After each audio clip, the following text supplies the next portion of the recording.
नमस्ते साथियों। चुनाव में जैसे हम लोगों को भी दौड़ धूप रहती है, मीडिया के साथियों को भी बहुत परिश्रम करना पड़ता है, रात दिन दौड़ना पड़ता है, अलग अलग लोकेशन को कवर करना पड़ता है।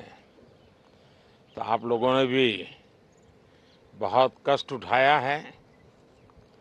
मैं आशा करता हूं कि मीडिया जगत के सभी साथियों का स्वास्थ्य अच्छा रहा होगा और पिछले एक आध सप्ताह का जो विराम मिला है उसके कारण भी अब आप फ्रेश होकर के फिर से मैदान में आए होंगे। तो 18वीं लोकसभा, और वैसे भी हमारे यहाँ व्यक्ति के जीवन में 18वीं इसका बड़ा महत्व होता है। एक नए कालखंड में प्रवेश करता है टीनेज समाप्त करके। ये 18वीं लोकसभा एक प्रकार से नई ऊर्जा, युवा ऊर्जा और कुछ कर गुजरने के इरादे वाली ये लोकसभा है। और आजादी का अमृत महोत्सव के बाद का ये पहला चुनाव है। और एक प्रकार से ये वो 25 वर्ष हैं जो हमारे अमृतकाल के 25 वर्ष हैं, और जो 2047 देश जब आजादी की शताब्दी मनाता होगा, एक प्रकार से उन सपनों को साकार करने का एक बहुत महत्वपूर्ण पड़ाव ये 18वीं लोकसभा है। साथियों, एनडीए सरकार को तीसरी बार देश की सेवा करने का देशवासियों ने आदेश दिया है, अवसर दिया है। मैं देशवासियों का फिर से एक बार ये अवसर देने के लिए हृदय से आभार व्यक्त करता हूं। और मैं देशवासियों को विश्वास देता हूं कि पिछले 2 टर्म में जिस गति से देश आगे बढ़ा है, समाज के हर क्षेत्र में परिवर्तन साफ साफ नजर आ रहा है। 25 करोड़ लोगों का गरीबी से बाहर आना, ये अपने आप में हर भारतीय के लिए बड़ा गर्व का विषय है। और मैं देशवासियों को विश्वास दिलाता हूं कि 18वीं लोकसभा में भी, हमारे 5 साल के कार्यकाल में भी, हम उसी गति के साथ, उतने ही समर्पण भाव से देश की आशा आकांक्षाओं को पूर्ण करने में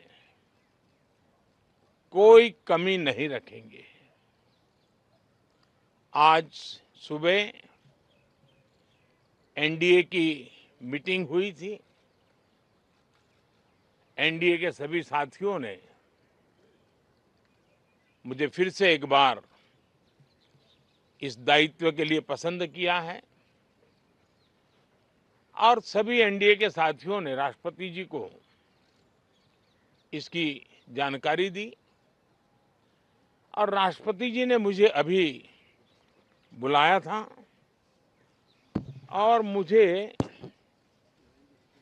प्रधानमंत्री डेजिग्नेटेड के रूप में काम करने एक नियुक्ति दी है। और मुझे शपथ समारोह के लिए और मंत्रिपरिषद के सदस्यों के सूची के लिए उन्होंने सूचित किया है। मोटे तौर पर मैंने राष्ट्रपति जी को कहा है कि हमें 9 तारीख शाम को सुविधा रहेगी। अब बाकी डिटेल तो राष्ट्रपति भवन वर्कआउट करेगा और हम तब तक मंत्रिपरिषद की सूची राष्ट्रपति जी को सुपुर्द करेंगे। उसके बाद शपथ समारोह होगा। साथियों, सरकार एनडीए की एक प्रकार से एनडीए 1, एनडीए 2 और एनडीए 3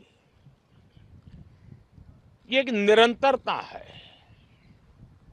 और हमारे संकल्पों को लेकर के, सुशासन के प्रति हमारी प्रतिबद्धता को लेकर के और देश के सामान्य जन के सपनों को पूरा करने के प्रयास के रूप में इस निरंतरता को हम और अधिक ऊर्जा के साथ और अधिक व्यापक विजन के साथ